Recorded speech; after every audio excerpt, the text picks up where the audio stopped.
wabarakatuh. Mohon perhatian untuk para jemaah ikhwan atau bapak-bapak. Mohon sofnya dirapatkan maju karena jemaahnya banyak yang di luar, masih di luar. Jadi mohon dengan sangat hormat untuk sofnya rapat maju. Assalamualaikum warahmatullahi wabarakatuh.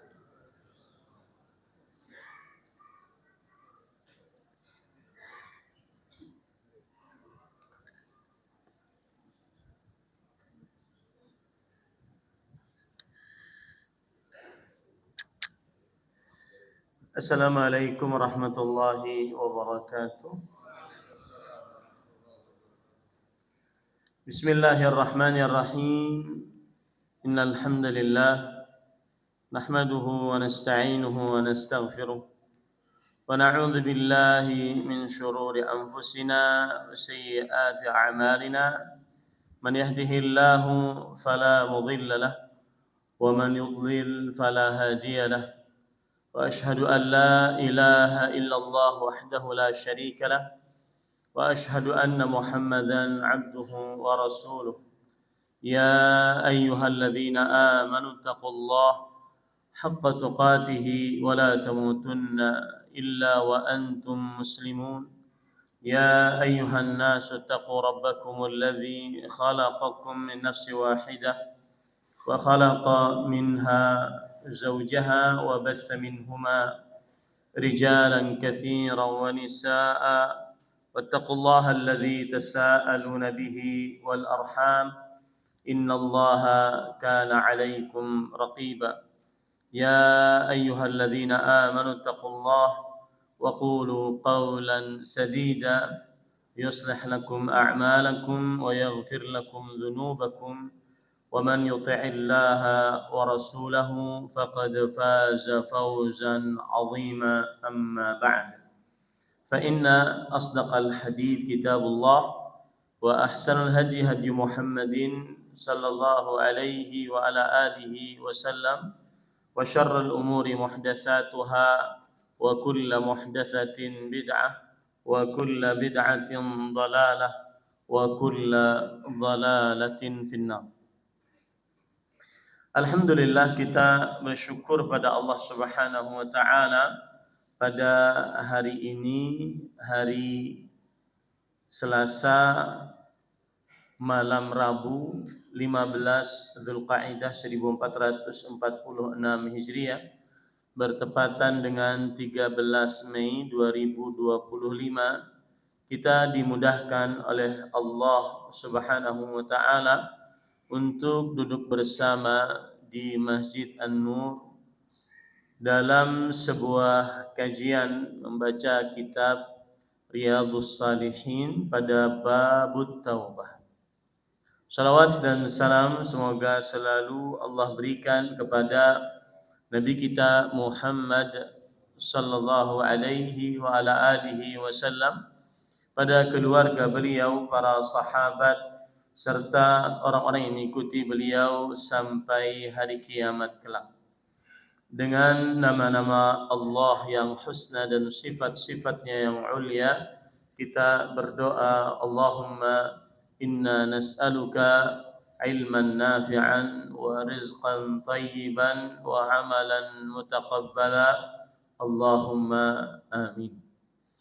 Ahibati fillah, afanillah wa iyyakum, Bapak Ibu saudara-saudari jamaah Masjid An-Nur yang saya cintai karena Allah. Semoga Allah Subhanahu wa taala selalu memberikan afiat kepada kita di dunia dan di akhirat. Tema kita sebenarnya adalah tematik, akan tetapi saya pribadi jika kajian tematik senantiasa menyandarkan kepada kitab Riyadhus Shalihin untuk saat ini. Dan ini tujuannya adalah agar kembali kepada kitab para ulama, sehingga kajian-kajian saya temanya benar-benar dari kitab para ulama. sehingga kajian-kajian saya temanya tidak aneh-aneh.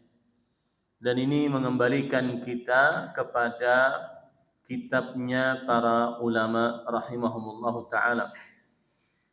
Dan khusus kitab Riyadhus Salihin. Mengapa kitab Riyadhus Salihin adalah kitab yang dibaca atau dipilih untuk menjadi rujukan? Karena Imam Yahya bin Sharaf An-Nawawi Abu Zakaria, ulama Islam abad ke-7 Hijriah, wafat pada tahun 676 Hijriah, yang bermadhab Syafi'i. Beliau mengatakan di dalam kitab Muqaddimah Riyadhus Salihinnya, "Fara'aitu an ajma'a mukhtasaran min al-ahadits sahihah." Aku berpendapat untuk mengumpulkan ringkasan dari hadis-hadis yang sahih, mustamilan ala ma yakunu tariqan li sahibihi ila al-akhirah. Hadis-hadis yang mengandung jalan untuk pelakunya menuju kampung akhirat, wa muhassilan li adabihi al-batinah wal-zahirah, dan hadis-hadis yang pelakunya akan mendapatkan adab-adab yang berkaitan dengan batin, yaitu qalbu, atau adab-adab yang berkaitan dengan lahir, yaitu anggota tubuh. Jami'an lit-targhib wat tarhib wa sairi anwa'i adabis salikin min ahaditsiz zuhd wa riyadatin nufus wa tahdzibil akhlaq wa taharatil qulub wa ilajiha wa siyanatil jawarihi wa izalati i'wijajiha wa ghairi dzalika min maqasidil arifin. Yang mana hadis-hadis tersebut mengumpulkan 2 poin.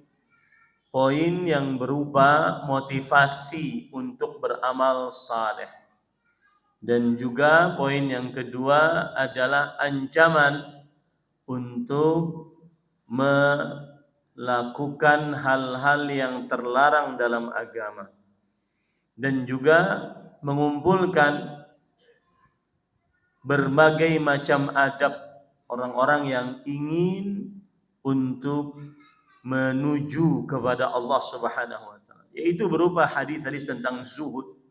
Dan zuhud pengertiannya adalah tarku ma la yanfa'u fil akhirah menurut sebagian ulama, yaitu meninggalkan sesuatu yang tidak bermanfaat untuk akhirat. Dan hadis-hadis yang berkaitan dengan latihan-latihan jiwa, latihan-latihan perasaan qalbu, rasa syukur, rasa sabar, rasa cinta, rasa khasyah, takut kepada Allah karena mengenal Allah, rasa taubat sebagaimana yang kita pelajari di kesempatan kali ini, rasa raja, berharap akan rahmat Allah, tawakal, bersandar hanya kepada Allah, dan seterusnya. Wa tahdzibil akhlaq, dan hadis-hadis yang berkaitan dengan penertiban akhlak. Akhlak adalah sifat-sifat yang mulia yang keluar dari seorang hamba tanpa berfikir panjang karena sudah menjadi kebiasaan-kebiasaannya. Dan juga kesucian hati serta obat-obatnya. Hati ada kadang-kadang jika seseorang bermaksiat, maka hati tersebut akan terdapat noktah hitam di dalam qalbunya. Rasulullah sallallahu alaihi wa ala alihi wasallam bersabda, "Idza aznaba al-'abdu nukitat fi qalbihi nuqtatun sauda." Jika seorang hamba berdosa, ditorehkan di dalam qalbunya noktah hitam. Fa idza naza'a wastaghfara saqula qalbu. Jika dia melepaskan dosa tersebut, beristighfar, memohon kepada Allah ampunan, dan ditutupi dosa tersebut, maka qalbunya akan kembali bening. fa in zada zidat alaih hatta ta'luwa qalbah. Tetapi jika dia menambah dosa tersebut, maka noktah hitam tadi akan ditambahkan kepada kolbunya sampai kolbunya tertutup dengan noktah hitam. Fadzalika ar-ran, itulah penutup kolbu yang dengannya seseorang tidak menerima nasihat. Diberi nasihat malah mencari-cari kesalahan yang memberi nasihat. Diberi nasihat malah mengolok-olok yang memberi nasihat. Diberi nasihat malah mengadu domba kaum muslimin dengan nasihat tersebut. Maka ini tanda keras hati. Ini adalah tanda keras hati. Kemudian juga hadis-hadis yang mengumpulkan obat-obat penyembuh untuk penyakit-penyakit qalbu. Seperti misalkan penyakit qalbu yang disebabkan hubbud dunya, cinta kepada dunia, hubbur riasa, cinta kepada popularitas, kemudian hal-hal lainnya yang membuat qalbu kita sakit, tidak tawadhu, menyombongkan diri, ujub terhadap kemampuan dan seterusnya. Dan hadis-hadis yang menyebutkan tentang penjagaan terhadap anggota-anggota tubuh agar tidak melalaikan perintah atau melanggar larangan dan lain-lainnya dari tujuan orang-orang yang ingin kembali kepada Allah Subhanahu wa taala. Makanya dipilih kitab ini. Kemudian yang menarik dari kitab Riyadhus Shalihin juga adalah beliau mengatakan, Al-Imam Abu Zakaria Yahya bin Sharaf An-Nawawi, wa altazimu fi alla adhkara illa hadithan sahihan minal wadhihat, dan aku melazimkan di dalam kitab ini tidak menyebutkan kecuali hadis sahih yang jelas, mudhafan ilal kutubis sahihatil masyhurah, yang bersandar kepada kitab-kitab hadis-hadis yang sahih yang masyhur. Inilah mengapa saya setiap kali kajian tematik senantiasa menyandarkan kepada kitab Riyadhus Shalihin, agar saya pribadi tidak membuat tema-tema yang jauh dari kebiasaan para ulama. Dan semestinya kita mengisi kajian-kajian kita, terutama di zaman sekarang, zaman yang para anak mudanya banyak berhijrah, duduk di majlis ilmu dakwah sunnah, maka seharusnya diajarkan agar erat dengan kitab-kitab para ulama. Bahkan perkara-perkara kajian tematik pun dikaitkan dengan kitab-kitab para ulama, karena tentunya mengambil tema dari kitab-kitab para ulama lebih berkah dan lebih mendalam ilmunya. Apalagi kitab Riyadhus Shalihin, wallahu a'lam, Allah yang lebih tahu, ini termasuk tanda keikhlasan yang menulis kitab Riyadhus Shalihin. Tidaklah ada sebuah masjid dimanapun berada, hampir selalu ada kitab Riyadhus Shalihin dalam berbagai macam bahasa. Ini menunjukkan salah satu tanda diterimanya amal ibadah tersebut, wallahu hasibu, Allah yang lebih mengetahuinya. Karena Allah Subhanahu wa taala berfirman, fa amma ma yanfa'un nas fayamkuthu fil ard. Adapun yang bermanfaat bagi manusia, maka dia akan tetap di atas muka bumi. Banyak kitab-kitab yang dikumpulkan di dalamnya ayat-ayat Al-Quran, hadis-hadis Rasul sallallahu alaihi wasallam. Tapi beberapa kitab saja yang memang terkenal di tengah kaum muslimin, dibaca oleh para penuntut ilmu, para ustadz, para masyayikh, dan juga diajarkan kepada orang awam. Dan saya mengajak dari mimbar ini terutama kepada panitia kajian, dewan kemakmuran masjid, agar jika kajian tematik minimal sandarkanlah temanya dari kitab para ulama, maka akan terlepas dari tema-tema yang dibuat oleh orang-orang di zaman sekarang, dikira bagus, ternyata tidak seberkah yang disebutkan oleh para ulama rahimahumullahu ta'ala. Baik. Kemudian para ikhwan yang dirahmati oleh Allah Subhanahu wa taala, penulis menyebutkan tentang di dalam bab yang kedua. Jadi bab taubat ini adalah bab yang kedua dalam kitab Riyadhus Shalihin. Penulis berkata, babut taubah, bab tentang taubat.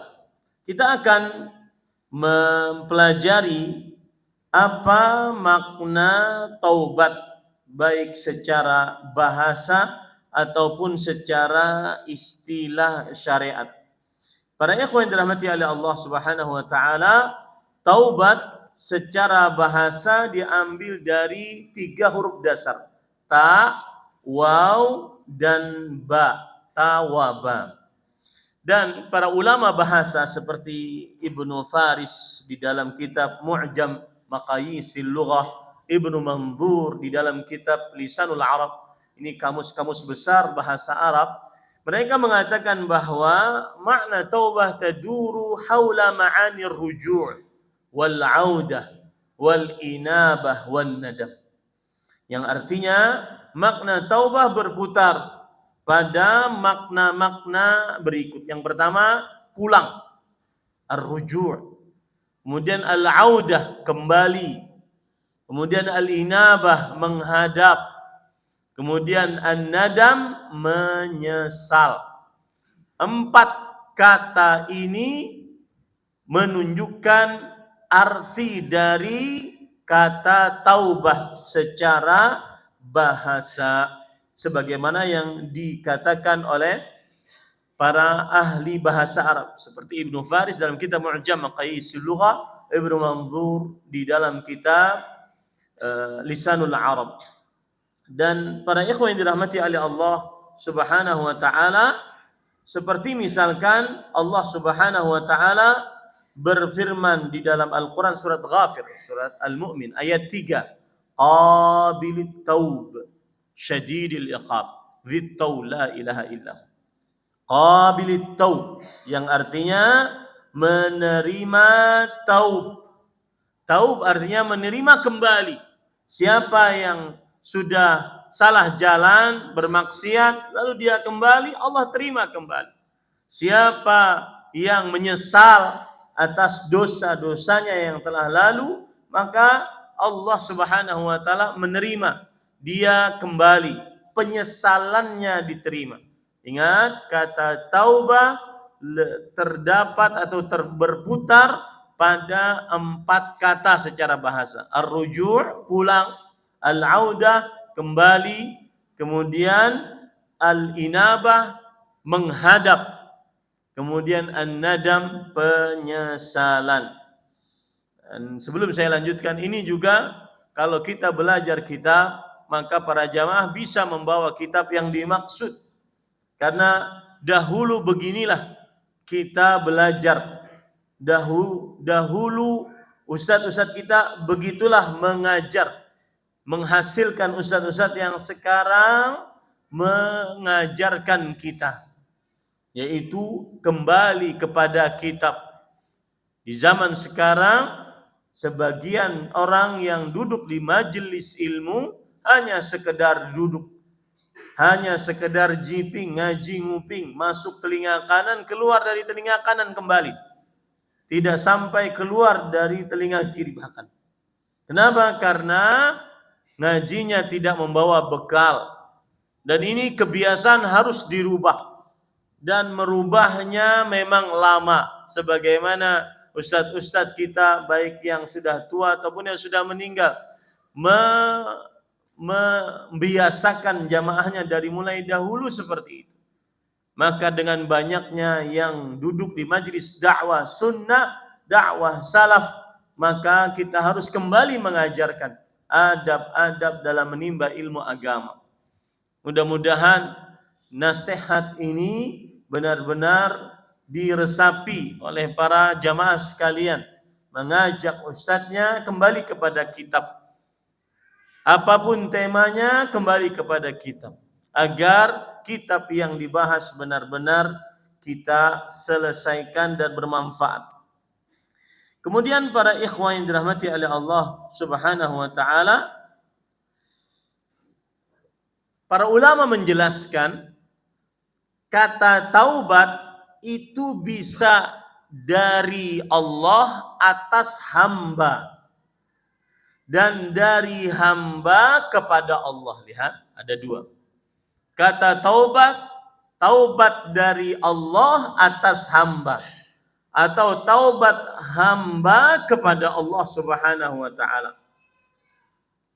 Apabila di dalam Al-Qur'an ada ala, setelah kata taubat ada kata ala, maka ini berarti taubatnya dari seorang hamba kepada Allah Subhanahu wa taala. Saya ulangi, apabila setelah kata taubat ada kata ala, maka ini berarti Allah memberi taubat atas hamba. Tapi kalau apabila setelah taubat ila, berarti dari hamba kepada Allah. Ala dari atas ke bawah, ila dari bawah ke atas. Dari atas maksudnya dari Allah atas hamba, ila dari hamba kepada Allah Subhanahu wa taala. Contoh, dalam surah An-Nisa ayat 17. Allah Subhanahu wa taala berfirman, "Innamat taubatu 'ala Allah lilladzina ya'maluna as-su'a bijahalah." Yang artinya sesungguhnya taubat itu atas Allah untuk orang-orang yang berbuat kesalahan dengan kebodohan. Tsumma yatubuna min qarib. Kemudian mereka bertobat dalam waktu dekat, faulaika yatubullahu alaihim, maka mereka yang Allah taubati atas mereka. Berarti Allah mentaubati atas hambanya. Jadi taubat ada dua, Allah mentaubati hambanya atau hamba bertobat kepada Allah. Apabila setelah kata taubat ada ala, berarti dari atas ke bawah Allah mentaubati hambanya. Tapi apabila ila, maka berarti dari bawah dari seorang hamba kepada Allah Subhanahu wa taala. Surah An-Nisa ayat 17 contoh Allah mentaubati hambanya. Allah mentaubati hambanya.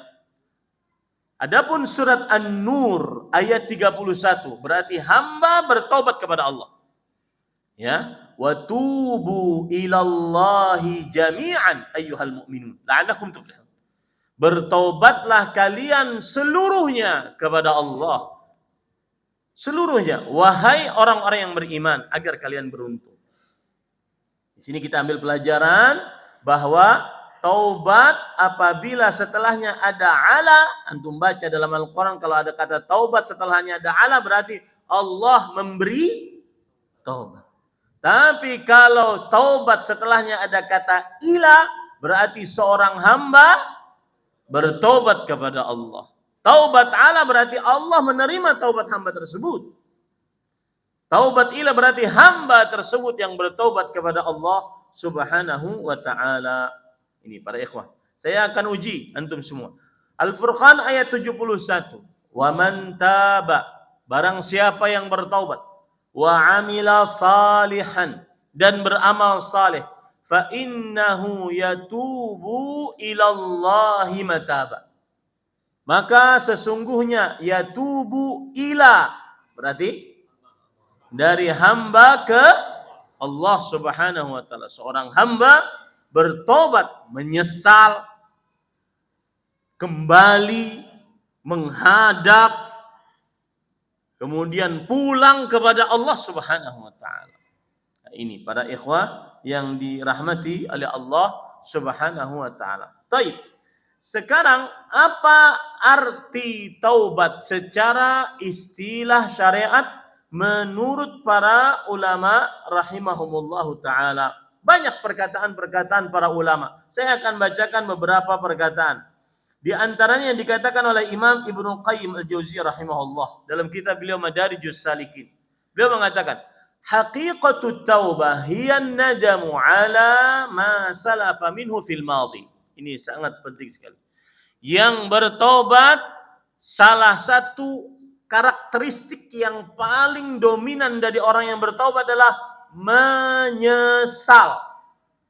Selama tidak ada penyesalan, maka tidak dikatakan taubat. Dan menyesalnya seumur hidup sampai mati. Karakteristik dari orang yang bertobat senantiasa menyesal, melakukan hal-hal yang melalaikan kewajiban, melalaikan sholat misalkan. Dahulu-dahulu sebelum mengenal dakwah sunnah, melalaikan sholat sampai keluar dari waktunya tanpa ada alasan yang dibenarkan oleh syariat, maka dia wajib menyesal atas perbuatan tersebut. Dan perasaan menyesal tersebut terus menghantuinya sampai dia meninggal. Menyesal. Melalaikan puasa Ramadan.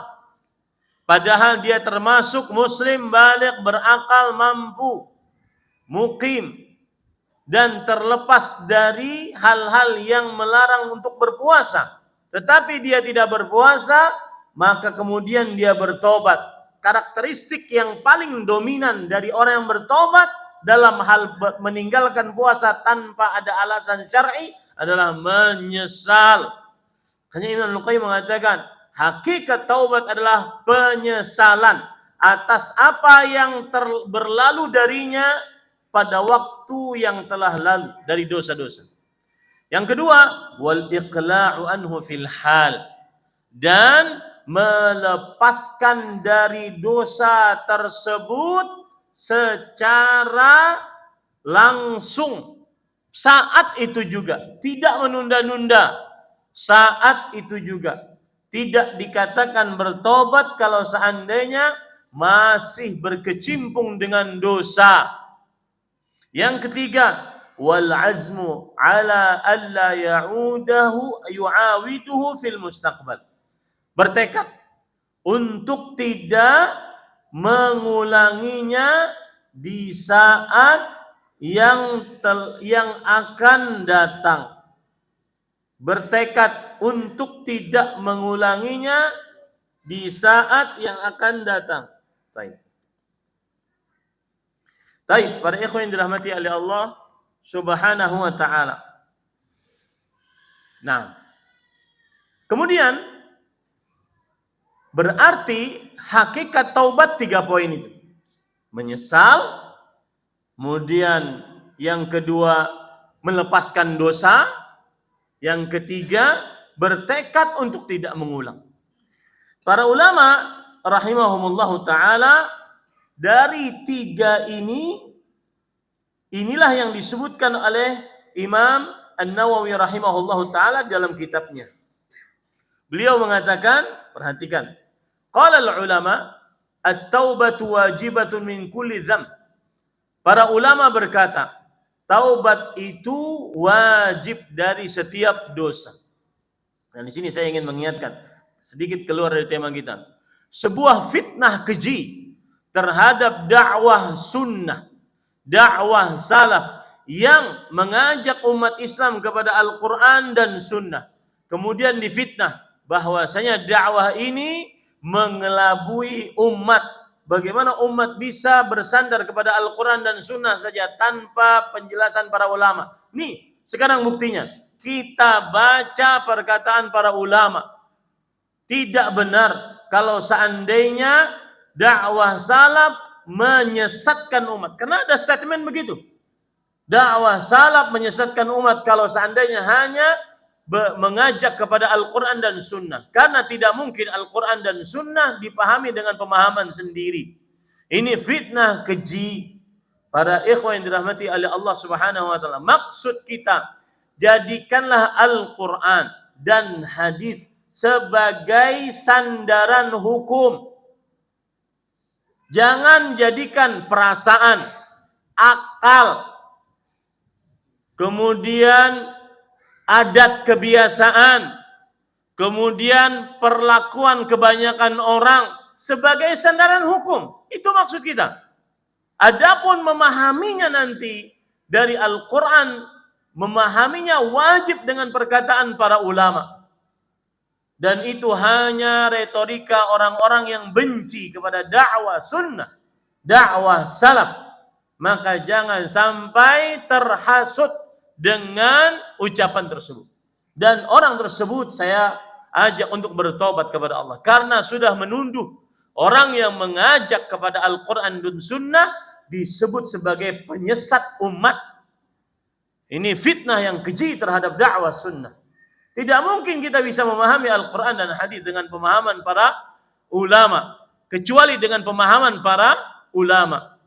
Kemudian satu lagi yang keluar dari tema ini, berkaitan dengannya, orang Arab mengatakan syai' bi syai' yuzkar. Kalau ingat sesuatu maka ingat yang lain.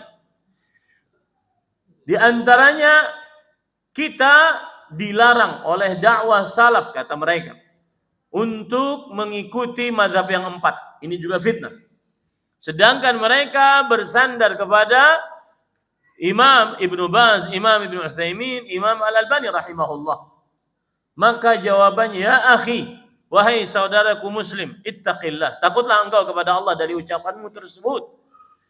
Imam Ibnu Utsaimin, Imam Ibnu Baz, Imam Al-Albani rahimahullah tidak akan keluar dari 4 mazhab tersebut.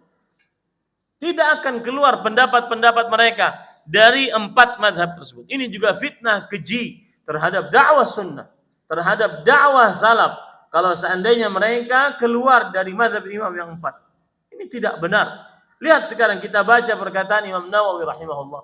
Qala al-ulama, para ulama berkata, ini dalil nyata bahwa untuk memahami Al-Quran dan hadis harus dengan pemahaman para ulama, bukan dengan kantong sendiri. Ya. Dan fitnah keji kalau seandainya orang yang mengajak kepada Al-Quran dan Sunnah sebagai sandaran hukum dianggap tidak memakai perkataan para ulama rahimahumullah ta'ala. Baik. At-taubatu wajibah min kulli dzamb. Hukum taubat wajib dari setiap dosa. Fa in kanatil ma'siyah bainal 'abdi wa bainallah ta'ala la tata'allaqu bihaqqi adamiyyin falaha syurut, thalathatu syurut. Yang artinya, jika maksiat antara seorang hamba dengan Allah, seperti melalaikan perintah, melanggar larangan, melalaikan perintah-perintah yang wajib, salat, puasa, kemudian berzakat bagi yang sampai nisab dan terkumpul syarat-syarat wajib zakat, tidak berhaji bagi yang terkumpul kesanggupan untuk berhaji dan berumrah, atau melanggar larangan dosa besar seperti kesyirikan, membunuh, berzina, minum khamar, berjudi, mencuri, menggosok dan lain-lainnya daripada larangan-larangan yang dilanggar.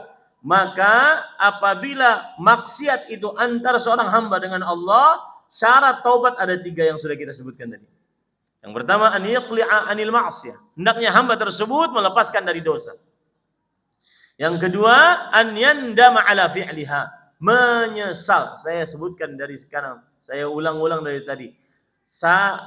Ciri yang sangat dominan dari orang bertobat, menyesal. Jangan sampai tidak menyesal dari maksiat, melalaikan larangan atau melalaikan perintah atau melanggar larangan. Yang ketiga, an ya'zima alla ya'uda ilaiha abadan, bertekad untuk tidak kembali kepada maksiat tersebut selamanya. Kemudian beliau mengatakan, Imam Nawawi berkata, fa in fuqida ahadus thalathah lam tasihha taubat. Jika salah satu dari 3 ini terlepas, maka tidak sah taubatnya. Berarti 3 ini saling berkaitan satu dengan yang lainnya. Jika salah satu dari tiga ini tidak ada, tidak sah taubatnya. Ini para ikhwan yang dirahmati oleh Allah Subhanahu wa taala. Kemudian para ikhwan yang dirahmati oleh Allah Subhanahu wa taala, penulis berkata, "Wa in kanatil ma'siyah tata'allaqu bi adamiyyin fa syurutuha arba'ah." Kalau seandainya maksiat itu berkaitan dengan hamba, makhluk, maka syaratnya ada 4. Hadhihi thalatha, 3 yang pertama tadi, wa an yabra'a min haqqi sahibiha. Dan yang keempat adalah minta terlepas dari tanggung jawab, dari tanggungan terhadap orang yang kita pernah melakukan dosa kepadanya, kesalahan